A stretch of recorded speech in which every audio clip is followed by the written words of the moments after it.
Okay, so I am so impressed by the 15 mysteries of the Most Holy Rosary that I've decided to make a video about it. It's been like a month since my last video, um, and it took something as strong as this to get me motivated to actually do it. I have another video that I want to make on the mystery of souls, um, which I'm really happy about, but this is just so wonderful. I figured I would do this 15 promises of our Blessed Mother. And the key is that they're intimately connected with our life when we devote our lives to the Most Holy Rosary, because they're a guide. The promises of our Blessed Mother to Saint Dominic and to Blessed Alan, they're a guide, um, to how our lives are going. How our lives should be. What should be in our lives when we have true devotion to the Rosary, and our Blessed Mother outlines it. And they they've shown up. I mean, the fruits of these promises have shown up in my life. And once I realized this, it definitely gave me the motivation to make this video. And the 15 promises are really divided into two sections, um, just like the Rosary itself. In a sense, you have you have the first 10 mysteries of the Rosary, right? And they all of them, all the joyful mysteries and the sorrowful mysteries lead up to the crucifixion. That's the whole purpose of all of the mysteries. They're all related to the crucifixion. But then on you have the 11th through the 15th decades, and those are the glorious mysteries. They're not directly related to the crucifixion, except that they're the fruit. They're the fruit of it. So it's like an afterwards. And anyway, I mean, I've noticed that there's that difference in the Rosary, and I mentioned that on another video. We pray the 10 decades, and then all of a sudden, that emphasis on the crucifixion is gone because the crucifixion has happened already. So it's more about graces to live our lives faithfully, um, and ultimately, with the right understanding, it's in the light of the crucifixion, and that's really the key. That's really the key to our daily lives, as evidenced by the Mass.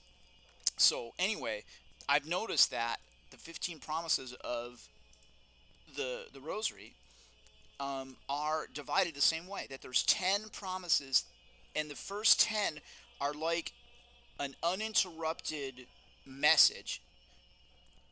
Like it flows like sentences and concepts would flow if you were just to read a book, and you have a paragraph and it goes through and everything makes sense all the way down. It's like an uninterrupted flow of logic, of thought, of expressed thought, and it goes in a specific order, just like like a full message. So what I think is that we've made the 15 promises, and it's we've sectioned them off, almost like the Bible. We section off the Bible into by verse and by chapters, and I think it's very similar. And I noticed that the first 10 promises, just like in the Most Holy Rosary itself, the first 10 promises deal with our lives, deal with our lives and it's in a logical order that goes all the way through to our death.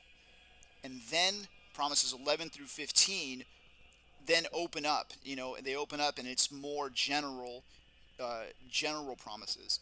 And it seems like it's exactly the same as the Rosary itself, which really just amazed me. But what I'm going to do is go through all 15 of the promises. At the end, I'm going to examine how we can tell if we are living those promises in our lives. Okay, so the first promise is, whoever shall faithfully serve me by recitation of the Rosary shall receive signal graces. Okay, and Father Gruner explained that signal graces are special graces that are not given to anybody else. And also the word, Father Gruner didn't say this, but the word signal it means sign. Okay, a sign. that our devotion and our prayers of the Most Holy Rosary are heard and effective and proper. We are faithfully serving our Blessed Mother. She will give us signs, specific graces to show us that we are faithfully serving her. Okay, these things have happened in my life, um, and thank God. And we need to see those in our lives if we're praying the Rosary properly, if we're faithfully serving our Blessed Mother by the recitation of the Rosary. And obviously, that first of all means every day. But secondly, every one of these promises, when our Blessed Mother says recitation of the Rosary, I believe without a doubt that what she means is 15 decades of the Rosary.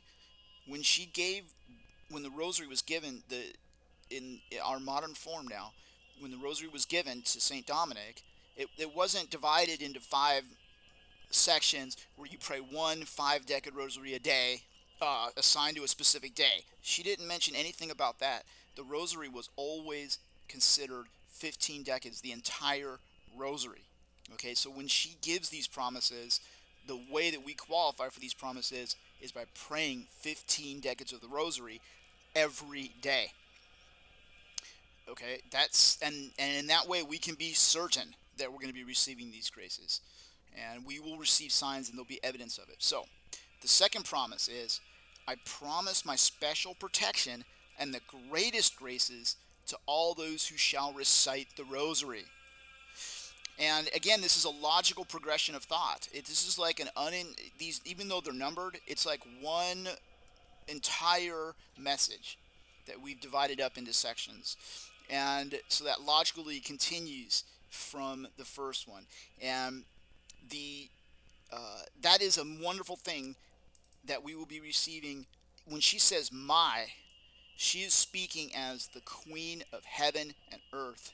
She is speaking as the most blessed creature that has ever been created and ever will be created. The highest creature in heaven is our Blessed Mother, the Queen of heaven and earth. And when she says my, she means her personal special protection and greatest graces for all those who shall recite the Rosary. Okay, and then she says, number 3, the Rosary shall be a powerful armor against hell. It will destroy vice, decrease sin, and defeat heresies. Okay, and I have seen vice be destroyed in my life like never before. And so, a powerful armor against hell, that's protecting us against the attacks of the devil. A powerful armor. St. Louis de Montfort says that the devils fear the Rosary. Fear the Rosary. Destroy vice. Now that's an absolute. The word destroy. She used the word destroy. Okay. That means none. There's nothing left. Destroy. There is no vice. And then it says decrease sin, defeat heresies. Okay, and we all know about Saint Dominic defeating the Albigense heresy. So, so we know that is true. Today, nowadays, our heresy, I guess we can call it modernism. Okay, that's the heresy that we need to defeat today, is modernism, and it's everywhere. Now, number 4, the next promise, which she says, the Rosary will cause virtue and good works to flourish. It will obtain for souls the abundant mercy of God. It will withdraw the hearts of men from the love of the world and its vanities, and it will lift them to the desire for eternal things. Oh, that souls would sanctify themselves by this means. Wow. I mean, can you hear her speaking? Oh, that souls would sanctify themselves by this means. You could just hear how blessed saying the Rosary is. And the abundant mercy of God. So no matter how sinful we feel, no matter how despised, that we're, worthy of despise that we feel from God, by praying the rosary every day, 15 decades of the rosary every day, we will receive the abundant mercy of God. And a thing that I've seen in my life, it will withdraw the hearts of men from the love of the world and its vanities. Those things have vanished from my life. I used to play video games, I used to watch movies, not anymore. And I mean, praying the rosary has just changed my life. I'm just saying. Um, and I've been praying it every day now. I haven't skipped a day. Thank God. You know, one moment. I have to pause this. How do we pause this?